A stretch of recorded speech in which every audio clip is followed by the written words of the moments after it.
back to the OffBeat Sports Podcast. Be sure to like and subscribe us. Today we're joined by Marc Bertrand, a.k.a. Beetle from 98.5 The Sports Hub. He can be heard on Zolak and Bertrand weekdays from 10 to 2. Thanks so much for joining us, Bertrand. We're really happy to have you.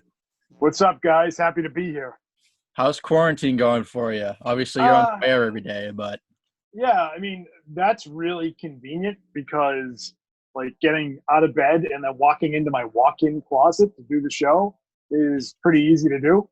So that's been really good, but, like, the psychological aspect of it is brutal, staying home every day, not getting out, like everyone is dealing with right now. But it's been fine. Like, I've gotten through it. You know, I really don't have many complaints. I'm in a much better position work-wise than most people. So yeah, I'm happy that we've been able to do the show every day, and our show has been intact for almost every single day since it started. So I think the only time we've had one of the three of us not there was when Zoe's dad passed away. So it literally took someone dying for us to not have our show together. Was that you guys that talked about, like, you guys think you had the best record as to who had been? Yeah. Yes, we have the best attendance during this. We have been there almost every single day since the start of and then Louth was, like, arguing it with you about whether or not it counted before, like, other things, and you guys it's corporate gym. You know, the worst of the gyms, as we like to say. There's corporate gym, producer gym, sound effect gym. That's corporate gym right there, complaining about it. So my first question that I have for you that I was curious about is what got you into radio?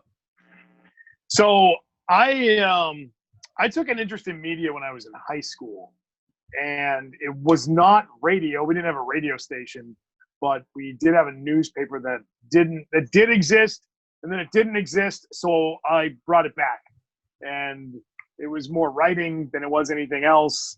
Did a little TV stuff, but not much. But really took off when I went to college, and I went to UMass. And when I went to UMass, one of the first things I wanted to do was go to the radio station, not exactly knowing everything that went on there. And when I got there and I went down to the radio station, like the first day on campus, I found out about all the sports stuff they did. And I was like, this is exactly what I'm looking for. I also went to the newspaper too. And because that's what I was most familiar with in high school. And that's what I was doing in high school. A lot of writing. And so when I went to UMass, I sort of looked at it and said, I got to pick one or the other. Like, I want to fully commit to one of these two things. And I definitely wanted to be more committed to doing radio than doing the writing. So that's sort of where the start of radio stuff started for me, was my first week on campus as a freshman at UMass. So the second question I have for you is about, your radio career. Obviously, you're on a very popular show now in Boston, and show I listen to all the time. Thank you. Zolak and Bertrand. I'm curious, you don't have to say goodbye to Zolak like you did for Hardy, but I want to know, what's the dynamic like with you and Zoe? Like, what is that like for you guys? What do you mean? Like in terms on of and off the air? Like, is it different off the air, or? I would say we get along better off the air than we do on. That's what I would say. Yeah. Because, like, right now it's been hard. I got to admit, Zoe and I it's been hard for us to not be in the same room and do the show. Hardy and I, it's not as hard for whatever reason. I don't know if it's because we sort of think in a similar fashion. We sort of do a show in a similar fashion. I can think of a couple of reasons from what I've heard.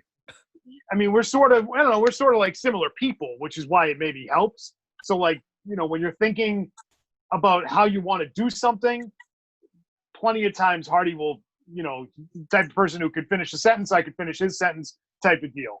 Whereas Zoe's just a different sort of personality. You know what I mean? I mean, so I think it's harder when we're not all in the same place. Like, we're in the same room.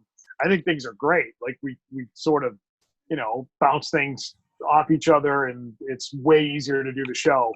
And it's a little bit harder when we're not in the same place. But, I would say we've had our moments of tension during this thing, not being in the same place. And because this requires way more focus to do it when you're at home and you're not all in the same place than it does when you're in the same room. Mm-hmm. Because it's just harder to focus, period. I mean, there are times when I'm, like, daydreaming, sitting here, and the show's going on, and you're just sort of it's hard. Well, it's harder to stay engaged because you're sitting there for 4 hours having a conversation. We're doing it in a way we had never really done before until 3 months ago. And, I think we're doing okay with it. It's not ideal, But I think I think it sucks to not be in the same place. But I mean, as far as the dynamic off the air goes, we're good. So Zoe and I talked plenty. Yeah.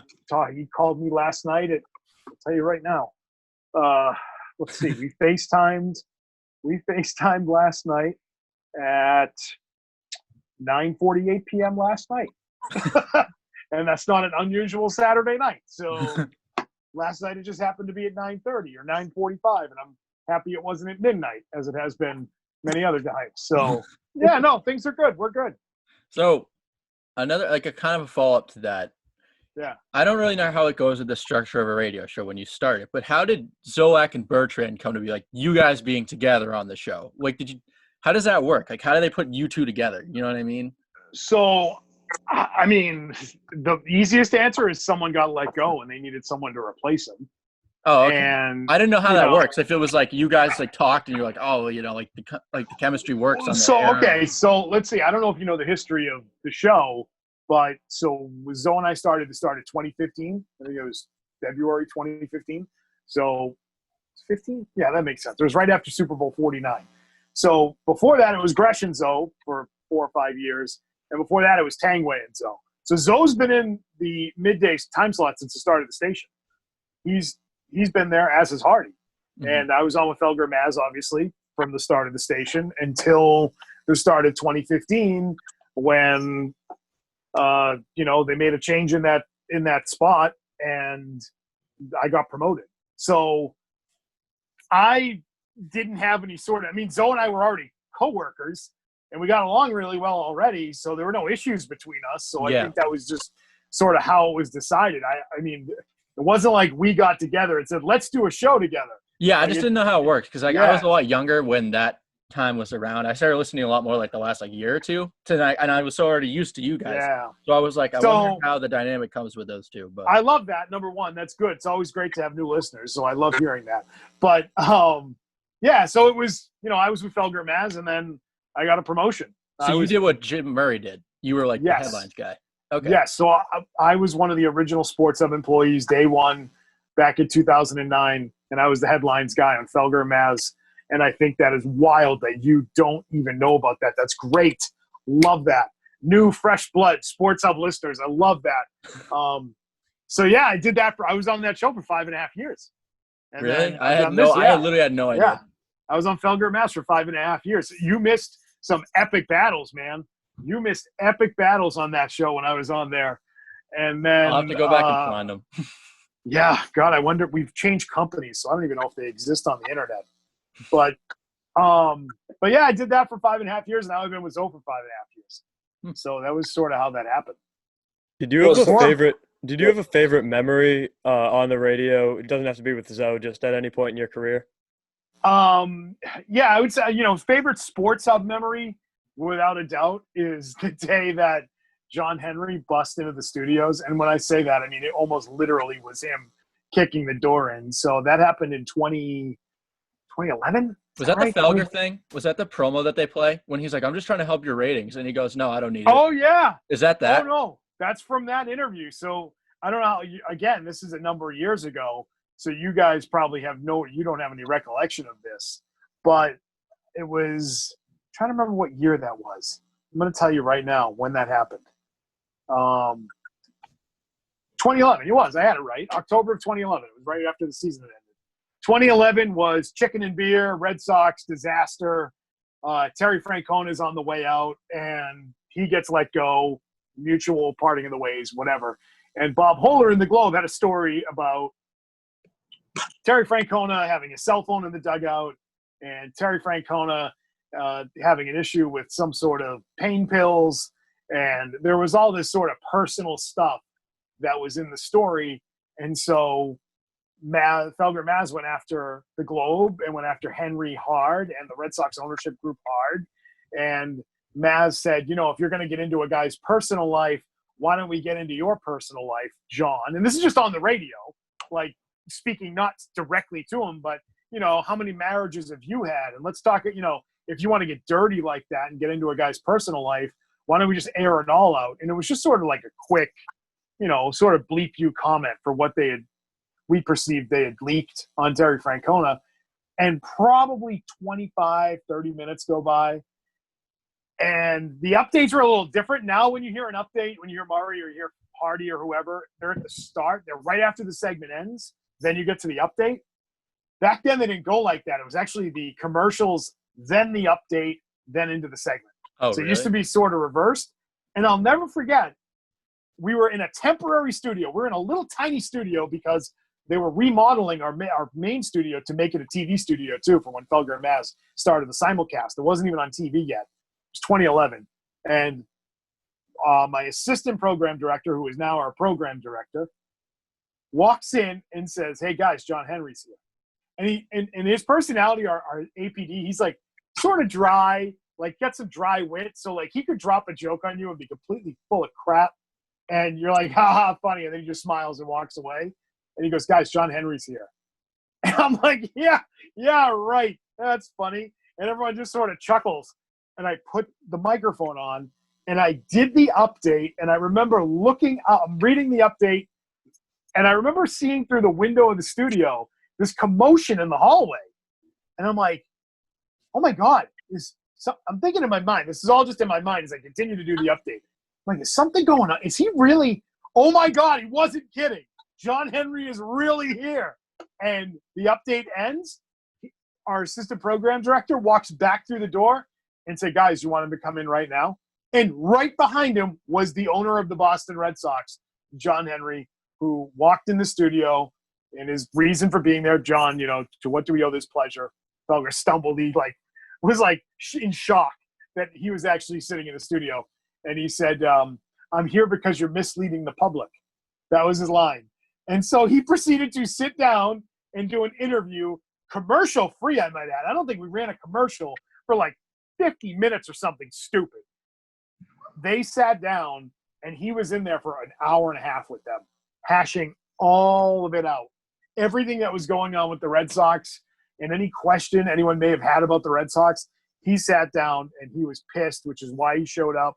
And that's why they did that interview. And I remember just sitting there the whole time being like, I can't believe this is actually happening. And I was like, it was 2011. So Twitter had been around for a couple of years and it got picked up nationally and a ton of people were tweeting it. Like, you've got to click on the Sports Hub in Boston. The owner just walked in the door.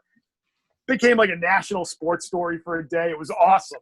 I mean, you couldn't even like make that up. Like, you pissed off an owner over the radio wild. To the point where he walks into the studio. Yeah. Like, people crap on Robert Kraft all the time for stuff. Imagine you just walked in. The funny thing is, I'll never forget. I expected the guy to pull up in like a really fancy car, right? You think the guy's worth billions of dollars. I think he arrived in a Ford Explorer. I don't think he was in a super fancy car. And that's in 2011. I remember being like, what's that? And that's in 2011. There are a lot. Yeah, 2011. And he had a driver. Like, he wasn't driving. Someone else, he had a driver and someone who was there driving. That would have been better. He like road rage all the way to. And like him and the driver walked in and there they were. Like, they walked in and he walked into the lobby and he said, I'm here to go on the radio. And there was a guy who worked the front desk. His name was Lee Dickman. And Dickman said to him, that's his real name, Dickman. Dickman said, "What station?" Because he had no idea about anything to do with sports. He had no idea who the guy was. And he's like, the Sports Hub. And he's like, "Okay, and who are you?" And then he's like, "John Henry." And he's like, "And okay, yeah, I'll be right back." And like called down and was like, "Yeah, there's some guy here named John Henry trying to go on the radio." And that's what he called my one of our bosses who went up and got him. It was just like wild. That's so crazy. Yeah, that was crazy. There's a lot of great Sports Hub stories over the years. We've had some crazy stuff. I remember Charlie Sheen. Rich certainly did an awesome job once when Charlie Sheen had lost his marbles and was touring the country and was talking about Tiger Blood and all this crazy stuff. He went to a show at Aganis, and Charlie Sheen would take questions during the show, and he asked Charlie Sheen to come on the radio and take over the radio station with him once the show was over. And Charlie Sheen's tour bus came to the radio station, and they did a show for like 2 hours at midnight one night. Fred and Rich came in, and there was Charlie Sheen. And was like, well, I think I'm going to go to work and check this scene out. And I remember going there and standing in the studio, like between Fred and Charlie Sheen. Just it was wild. So you're just like, whoa. Just some fun stories, man. Some fun stories. Yeah, I always wondered where that promo came from with Felger and Maz when they're just like shitting on John Henry. And I'm like, oh yeah, it's great. Yeah. No, John Henry kicks in the front door and walks in. Well, you've had you said you've had your own show since like 2015. What's your favorite part of having your own show now? I mean, that's what everybody wants, right? I mean, you don't want to be the update guy forever. And I mean, my favorite part of having my own show or being a host versus anything else is getting to talk about what I want to talk about.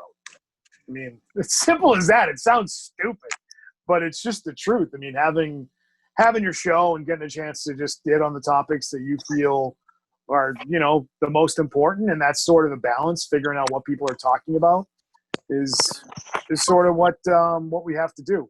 So that's what I like most about it, being able to set sort of the agenda for the day. And when you're in that lead chair, whether it's me or Felger or, you know, Fred, Jones, whoever, like you sort of have more say over what it is you do on the show. The a-hole It just chair. sort of naturally happens. Like, yeah, the a-hole chair. It just sort of happens that way. And I think it's just sort of natural that it happens that way. Mm-hmm. And so, you know, that's sort of, to me, the best part about it is saying, no, we should be talking about this. And no, that topic sucks. That no one, I don't care about it. And I don't think anyone else cares about it. So that to me is sort of the challenge, but it's also the fun part of the job. I'm curious, but how did you get the nickname Beetle? So I wish I had a good story for it, but I don't. And Maz, the first or second week we were all together, this goes back to, you know, late summer, early fall, 2009. Maz probably went through about 6-7 nicknames for me in the course of a week. Trying to figure out what fit. He tried out a different nickname every day. Like every day he'd come up with a new nickname. And it was all like sort of started with a B, you know, like, you know, to have it sort of have that alliteration with Bertrand. And one day it was Beetle, and he came back the next day and said it again, and it just sort of stuck. I wish I had a good – yeah, it has like no good meaning. Every nickname should have a good story behind it. But what I've found is maybe the best nicknames have a terrible story behind it. So I don't have a good story for it. I really don't. It just sort of stuck. I'm curious because you talked about the John Henry thing. It's like your favorite moment or one of your favorite moments. Since you've had your own show, what has been the most interesting interview that you've done with someone that's come on your show? Oh, that's a good question. We don't do a ton of interviews, so I'm trying to think back to one that's been one of the good ones. Like, I think it's so funny when you guys do like when you guys go back in time and you do like this date and show history, and you guys have like you guys listening to other people talk, and there was one that was an interview, and it was hilarious because it was like you guys responding to someone talking. And I don't remember what it was, but you guys all like blanked, and it was hilarious. We do like our regular interviews. Like we do Brad Stevens. Like, what did Zoe say to Brad Stevens? What do you call him? We call him like Moneybags or something. Wicked funny. Oh, he did. What did he call him? We just played that not too long ago. Yeah, he called Big Money. Big Money. Yes, he called him Big Money. That was so because you were like, what would you call another coach? You're like, he would call him Sir, and then he calls him Big Money, and you were like, are you serious? I think Brad Stevens hates us. That's what I think. I think Brad Stevens has zero use for us whatsoever, which is what I mean. But I like him, so hey, we keep doing the interview. And Zoe will never ask the hard, like, crappy questions when you have the rare interview with Brad Stevens where, like, you have to ask him about this. That happens a lot with Kyrie. So it'd be like, all right, yeah, no, I'll ask him about Kyrie and the All-Star game and the knee, like, because, you know, Zoe doesn't want to do that. Zoe doesn't like pissing anybody off. He wants everybody to like him.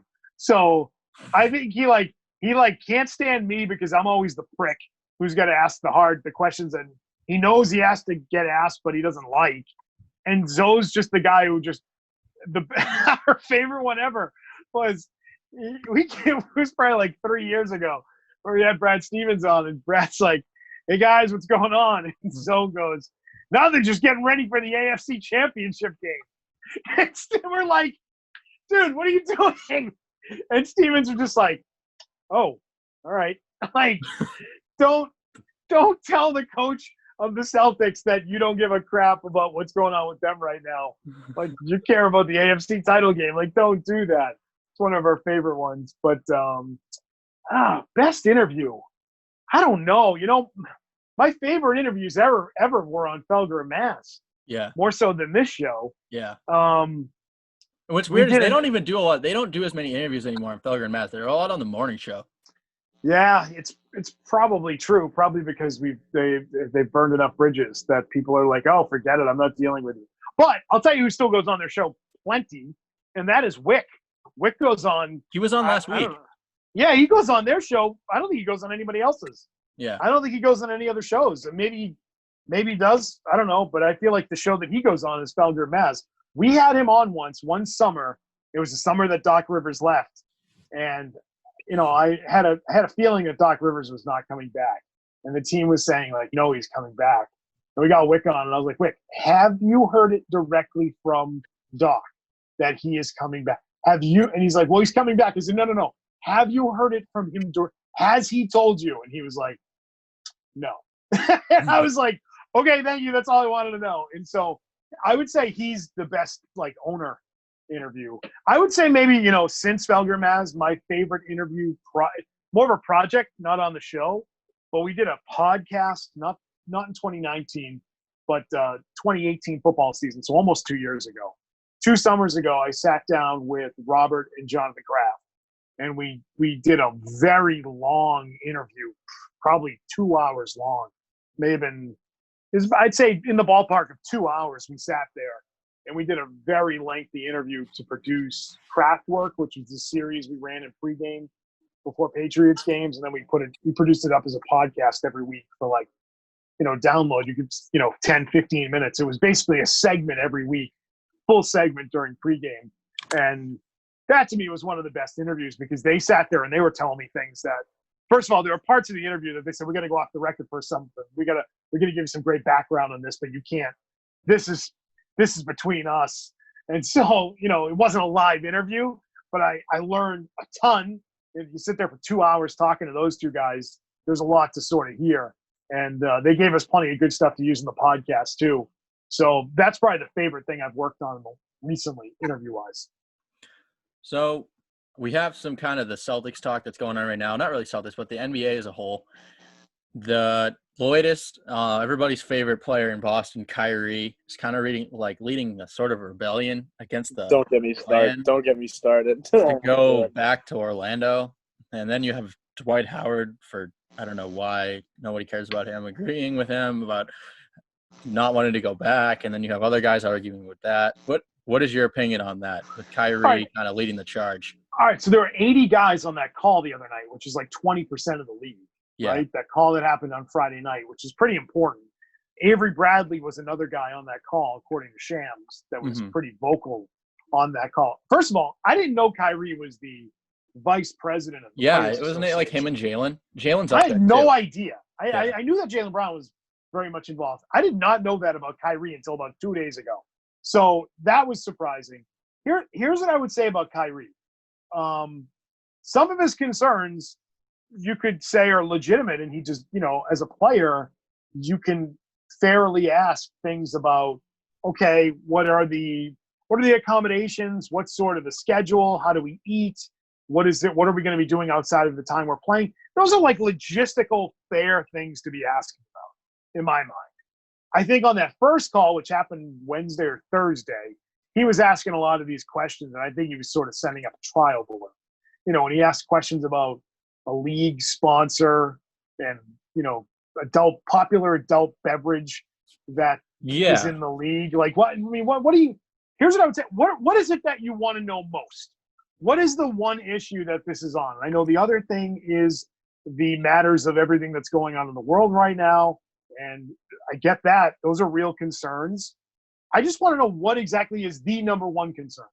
Yeah, because I feel like he's jumping around, and I think I honestly think Kyrie, I think his whole thing is a load of bullshit because he keeps jumping around from like reason to reason, and I've come to the conclusion that he just doesn't want to go there because he doesn't think his team has a chance of winning. He's not playing, so he doesn't feel like he should have to like go. Or it's why he wasn't at the Celtics game 7 when he knew his team had a chance of winning and he didn't want to be a part of it because he knew he wasn't playing. Yeah, I mean, he doesn't have to go either. That's the other thing. Like, he doesn't want to go. No one's going to force him to go.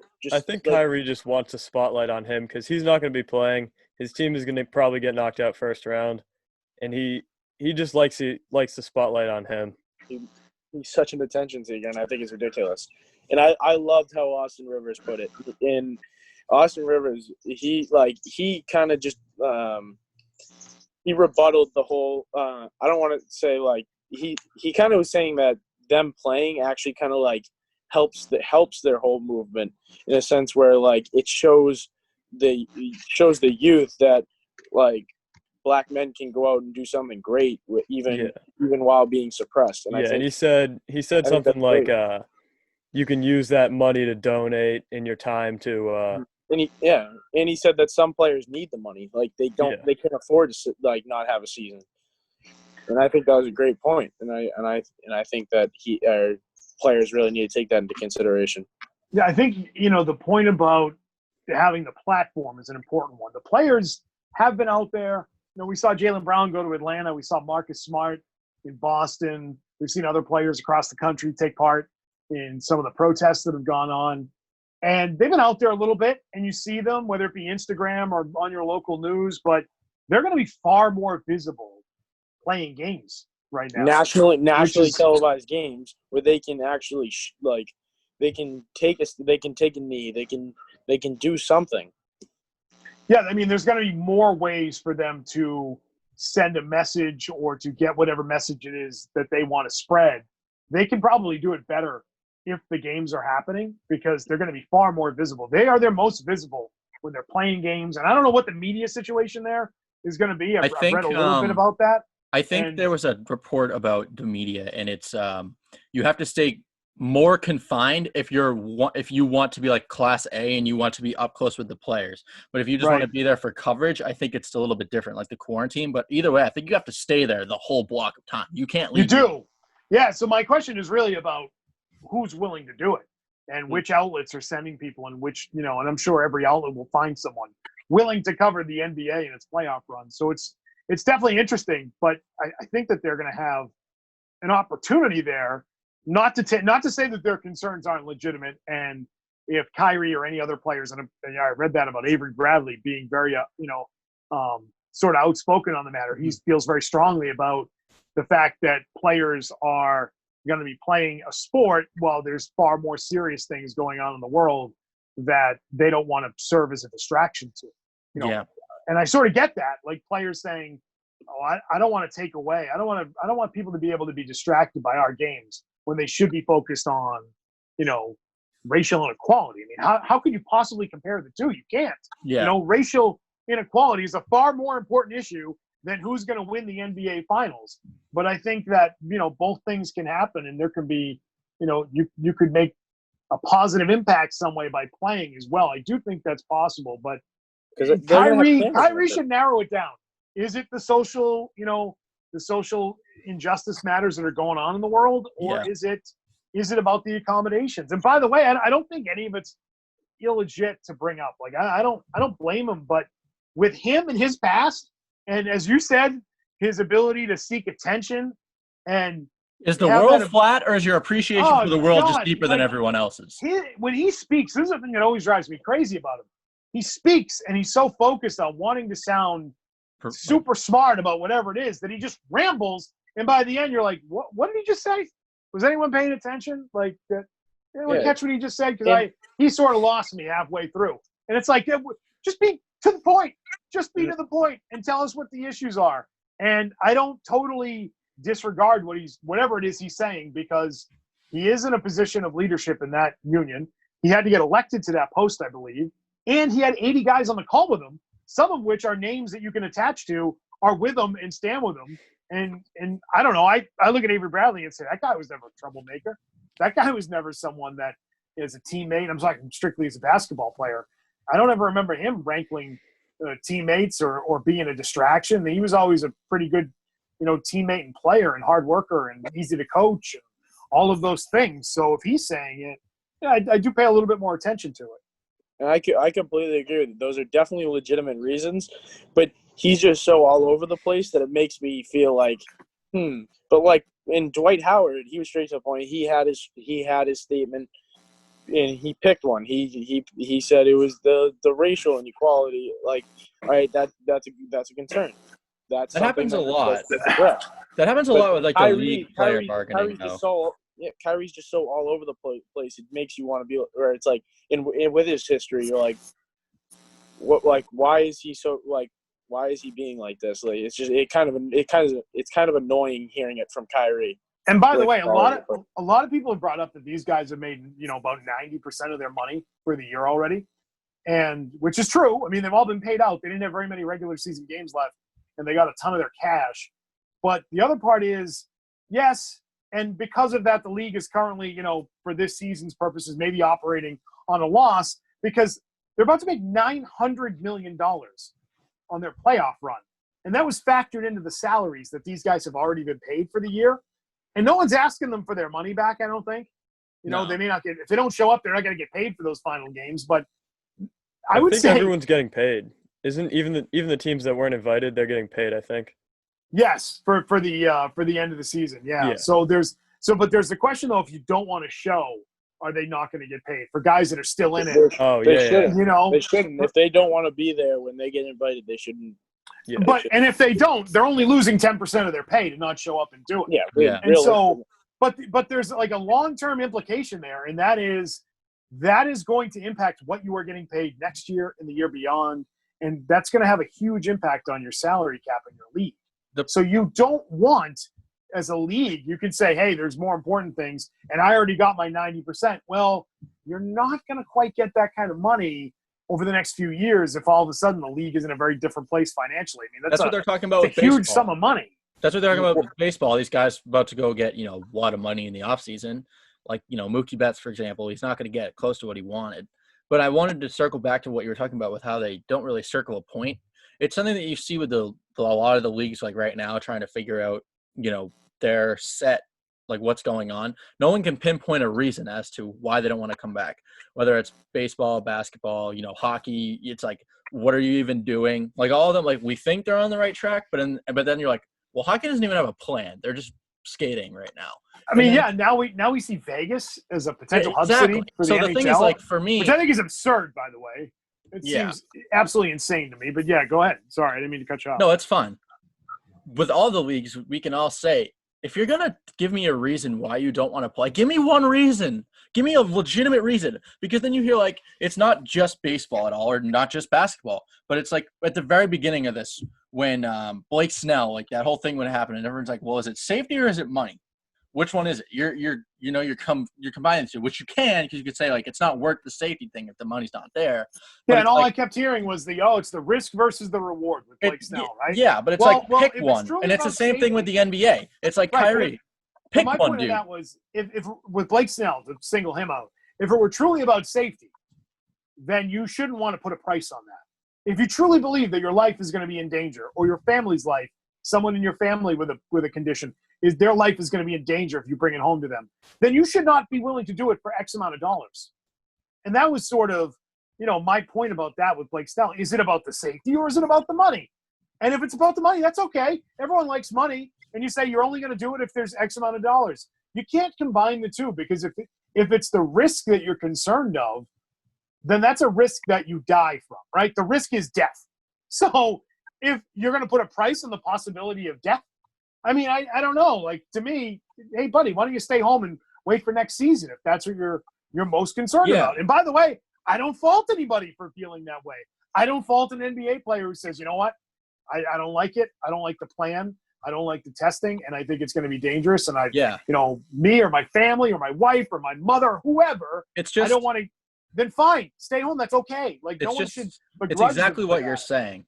It's, is it the risk? Is it the reward? You can't have both, because you can't argue, like you just said, you can't argue for money over your life. That doesn't, you know what I mean? Especially when you already make a pretty good sum of money. It's not like you need that money specifically to keep yourself alive. You could just stay home and you would keep yourself alive. You can't say to baseball, hey, I think I'm going to die if I do this. But if you pay me my full salary, I'm there. And it's just like with basketball. What? Like Kyrie, okay. It's like, okay, is it about what liquor is going to be available to you? Or is it because maybe you just you want to be able to have a rebellion and you want your name in the press? Wasn't Kyrie ranked like in the top 30? 25 of Forbes top athletes for pay. Yeah. Exactly. It's because he puts his name everywhere because the earth's flat. Like, who cares? I don't care what you say. And I think definitely biased, but going back to like the whole contract thing about next year, I thought it was interesting. I read something today about Tatum, Donovan Mitchell. The insurance thing, right? That's a good idea, by the way. They were asking about very insurance smart policy. So if they get injured, they're on waiting for big contracts. So if they get injured, they want to make sure they can still get their contracts after this. I mean, it's a good idea, and for them to bring it up means that they're doing it because they want to play. Like, hey, we want to play, but can we figure out something on insurance so that we're protected? It's no different than an athlete, who plays college football and is about to go into his junior year and knows he's going to be a first-round pick, and he takes out an insurance policy with Lloyd's of London. Like, it's no different. There are plenty of athletes that do that, and there are pitchers that insure their arms. There are obviously athletes that have insured all kinds of different things over the years. So that to me is no different, and it's a smart move. It's just saying, hey, we want to play. We just want to make sure if I blow out my knee, because this is a little unusual how we're doing this, that I'm still going to be financially secure. I don't have an issue with that one at all, because that's about, hey, we just want to make sure we do this so we can do the game. We can play, right? I mean, it's definitive. They know they want to play. They're committed to playing. They just want to do it without worrying about their sort of financial future. I want to switch gears for a second on something that has been talked about this week, specifically to Boston. So Michael Wilbon made comments about Boston and its, the racist parts of Boston and the things that have happened over the years with him. And the Red Sox organization spoke out about one of their, former players, going after them about something that was said to him in the past. What are your thoughts on what Wilbon said about Boston and all of those things that were going around this week? Yeah, I mean, I saw that clip the same way everybody did. And what struck me was his level of passion for it and his anger, and it felt real, man. That's all I know is you can't tell someone how they feel. I mean, people feel the way they feel. Now, whether or not someone believes his life was actually in danger is irrelevant to me. It should be irrelevant to everybody because, some might hear that. And I've already started to hear some of this pushback on it. Like, oh, his life wasn't really in danger. He's exaggerating. Man, I don't know, but here's what I do know. I know how the guy felt because he just told us how he felt. He told us how the situation made him feel. And, that I don't think you can take away from anybody. Yeah. And so I'm not surprised. I mean, listen, I'm not surprised. I've never been surprised by anything that has allegedly happened at Fenway. I wasn't, when Adam Jones had his incident, I didn't think twice when he made the accusation. I believed him. And I said at the time that it's been a long time since I've heard that at Fenway Park, but I heard that at Fenway Park. And I know that we looked it up the other day because I knew the player, and it happened before a game once when I was a kid. And I actually, as the sports freak that I am, I actually I've kept most of the ticket stubs of all the games I've gone to since I was about 10 years old. And the other day I dug out the ticket stub. We figured out the actual date that I heard someone, use a racial slur and yelled at Kevin Mitchell when he had a cup of coffee with the Red Sox in 1996. So I heard that in 1996. And I heard another racial slur, not that racial slur, but a different one used for a Hispanic player about 5 years later when it was Raul Ibanez playing for the Royals, playing left field at Fenway. And I remember both incidents because they didn't seem normal. Let's just say that. They did not seem normal. It was out of the norm. People yelled at both of the guys that did it, sit down, shut up type of thing. It's definitely a minority. Everyone agrees on that. I mean, I listen, it stood out to me, and that was 25 years ago. It stood out to me then. And granted, I was a kid, so maybe that's part of it too. Like, I had never heard anyone get called that word. I knew what the word was. And so, I remember it well. I remember it happening. So when Adam Jones happened, I believed it. When Torrey Hunter made those accusations, and he's made that accusation for years, that was not new. from Torrey Hunter. He talked about that many times before. You know, I believe him. And that stuff happens. I think it happens everywhere. I think it happens across our entire country. Do I think the average might be higher here? Yeah, I think it might be. I think it's time that people start recognizing that there's a reason why people of color feel the way that they feel in this town. So that's how I sort of look at it, that I've never lived anywhere else. I don't know, how many times a baseball season that happens in Detroit or happens at Yankee Stadium or happens in Baltimore, Cincinnati, or name whatever city you want. I don't know. But I believe that it has happened here. And, do I think it's happened in every game? No. Do I think it's the majority of fans? Hell no. But I think that those people do exist here, and I think those things have happened. And so, yeah, I mean, going back to Torrey Hunter, like I believe that he was called some stuff in Boston, but I think the way he put it, I think was a little bit of an exaggeration, because he was saying like kids were chanting it and adults around him were laughing. Like I don't know if the big group in Fenway would do that, but I believe most of the stuff he said. What year? What year though is really an important question, because I can tell you. The Fenway Park and Torrey Hunter was, Torrey Hunter. What year was Torrey Hunter done? What year did he retire? Done like 14, 15. Yeah, he was an old man at that point. He came up in the late 90s. So, listen, Fenway Park was a different place in 1999 or 98. We'll say 98 as we're getting ready to watch Long Gone Summer tonight. It was a different place in 1998 than it is even now. Fenway Park changed quite a bit when the new ownership group bought the team, and it was no longer the Yawkey Trust and John Harrington. When the team changed hands, the ballpark underwent a renaissance, and, it's a different place now. It's a different type of fan there. They've outpriced a lot of people that you'd see at the ballpark. I mean, it used to be $8 to go to a game. It used to be the same cost of a movie to go to Fenway Park. In the 90s, by the way. Not in the 70s or the 60s. I'm talking about the 1990s, when you would go to a game, especially in those years after, like 95, 96, some of those lean years after the strike. You'd go to a game in April and the place was a third of the way full. It wasn't packed. You could go to a game. You could walk up to the window and buy a ticket the day of the game still. I mean, that hasn't been the case in what feels like 20 years now, but it's a little bit different. So I don't know. I mean, maybe it did happen when he was younger. You're right. That part of it, like that, I couldn't imagine happening right now in 2020. Yeah. So I bet that wasn't in his final years of his career. And my thing is like, going back to like the beginning of the conversation, like who cares if someone's life or not like, no, that sounded weird. That who cares? Like it shouldn't even have to get to the fact that someone's life's in danger. Any type of racism is wrong. And like, it shouldn't even escalate to that. So if that was happening, that's horrendous, but any little incident should be taken just as seriously. Like, and it shouldn't happen. None of it should happen. And I think that's ridiculous if it did. I want to kind of go something you've talked about all week, and you mentioned it a minute ago. So you have something that you're going to be watching tonight, and you have a documentary series to watch tonight, and it's McGuire Sosa. I want your thoughts on that season. I want, in comparison to what we see now in the MLB, and the excitement that the game brought back then as comparison to what it is now.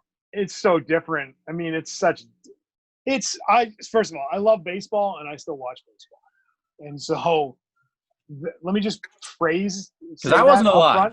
So that's my preamble. Oh my God, you weren't alive. Oh my God. None of us were alive. All three of us weren't alive. My preamble is this.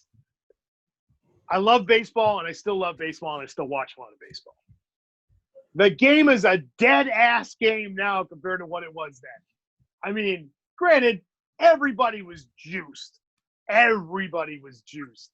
And for the people that tell you now, it always blows my mind that there are people now that claim they had no idea that anybody was juicing back in the late 90s. Everyone's come out and said that they were juicing, though, so it doesn't make sense. No, but like, it's like, at the time. People claim, at the time, we had no idea. Like, it was this great fraud. This great fraud that no one had any idea. If you didn't think that was going on, you are an idiot to not think that there was a pretty good chance these guys, whether they were illegal or not, and by the way, I'm not even sure what was even technically banned in baseball at the time. Very little was. I mean, there was a game in which a guy asked McGuire, hey, what's with the bottle of Andro in your locker?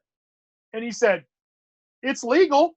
And it was. It was legal in baseball. It was legal in the NFL. Zoe took that stuff like crazy. He'd eat the Andro caplets like it were Tic Tacs. How do you think they got those giant arms? I mean, there was all kinds of shit going on back in the 90s that these guys were taking. It was just part of the game.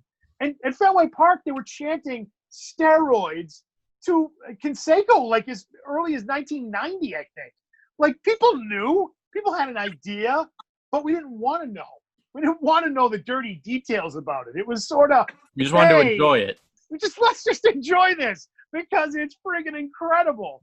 And that point in the game, you know, the 90s were ridiculous because the ball started flying out of the ballpark. And Brady Anderson hitting 50 home runs. Brady Anderson sucked, and that guy hit 50 home runs. You know, guys that just were mashing the baseball out. And you go back and 70 home runs, and it's just like, are you serious? And that didn't come until later on, and that's because Bonds was obsessed. I think Bonds was obsessed with not being perceived to be as good as Griffey. I really think that drove him a little bit to do the things that he did. I really think that was a part of it because everyone looked at Griffey and was like, this kid is unbelievable. We're never going to see anybody better than him. And I say to this day, I'm waiting for the day I see a better baseball player than Ken Griffey Jr. because I don't think that day is coming. But anyway, everyone knew that. Everyone sort of thought in the back of their mind, like, oh yeah, there could be something going on here. And then we instantly buried it. We buried that thought because we didn't want to think about it. We wanted to ignore whatever might be going on there. In fact, I remember when that story came out about McGuire and the Andro, everybody attacked the guy who wrote the story. You know, it's sort of like political candidates or, you know, rooting for your favorite team. Now when you're rooting for the individuals, you will get caught up and convince yourself of anything. You will convince yourself that whatever that person is doing is the right thing. And so that happened with McGuire. It happened with Sosa. It happened with all the players in baseball. The game had way more personality. And I think you're going to see that tonight. Guys had personalities, and people knew all the personalities and knew all the players, not like now. I mean, now there's a handful of guys in the sport that are household names. Back then, there were 20 guys in the sport that were household names. And they were all larger than life, and they were massive. And that all sort of, you know, I would say it all sort of came to a head in 99 at the All-Star game, which is one of the most magical sporting events of my lifetime. Like, totally, in my mind, what a night. What a great night. The All-Star game at Fenway, the home run derby the night before with McGuire hitting balls to the Mass Pike with everyone that was in that. Griffey who actually won it. It was such a different time. There's so much personality, so many huge figures. I think for the younger generation, for people my age, so I'm 35, we all collected baseball cards. I mean, I know that people collect them now, but baseball cards in the late 80s and early 90s, everybody did it. Like, I don't know a single kid that I grew up with that didn't have a baseball card collection. And that helped because we didn't have computers. We didn't have the internet. The internet wasn't a thing yet. No cell phones, no computers, no internet. And you had, like, you know, if you were lucky enough to have cable, you had like 40 stations, one of which was ESPN, which we would watch SportsCenter on loop every day to see the baseball highlights. Could you imagine that happening now? Where 10, 12-year-old kids get up on a summer morning and they sit there. Their parents are all at work because we all just were at home. Our parents worked. And you wouldn't need a babysitter. That wasn't like a thing then. And we just watched SportsCenter on loop like 3 times to see all the home runs. It's a different world. It's a different world, and baseball's in a much different place. And baseball in 98 and in the 90s in general captured everybody's mind, imagination, heart, all of it, man. It was absolutely fabulous. I never look back at the steroid era and think of it negatively in baseball. I absolutely loved every second of it. And going back to, like, guys who admitted it, Sammy Sosa still won't admit it now. And if you look at him, he's, like, so messed up. He won't, like, directly admit that he was doing steroids. So I'm curious to know what he says tonight because no one has Yeah. revealed what he says in the documentary. If it'd be wild if all of a sudden tonight he admits it in the documentary and comes clean on it. So I don't think he will, but I don't think it serves him well to keep that going. I mean, the guys who've gotten off the easiest in this have always been the ones that admitted it. It took McGuire a long time to get there, but I think the perfect example is Andy Pettitte. Andy Pettitte got bagged. He said, "Yep, I did it once. I was hurt. I needed it for rehab." And everyone said, "Oh, okay." And that was the end of it. Yeah. Clemens fought it. It didn't go well for him. He got damaged. He nearly, he was up on federal charges. Right? Well, I mean, wasn't Mark McGuire ratted out by Canseco? Yeah, in the Juice book. Yeah, I mean, he was definitely in that book. And did he admit it then? No, he didn't admit it when the book came out either. Oh, it was okay. still years after that he admitted it. Mm-hmm. Yeah, and everyone thought Canseco was crazy because he can be a little crazy, but everyone thought the accusations in that book were a little outlandish, and they weren't. They really weren't. All right, well, with all that talk, it just about wraps up this episode of the OffBeat Sports Podcast. Thanks so much, Bertrand, for coming to talk with us. Again, you can hear him anytime on 98.5 The Sports Hub, 10 to 2 on the weekdays, Zolak and Bertrand. Thank you so much for talking with us. We really, really appreciate it. All right, guys. Good Thanks, talking man. to you. Thank you. Man. Appreciate it. Thanks for watching. Be sure to watch our other videos. Be sure to like and subscribe. Make sure to follow us on Instagram at offbeat_sports.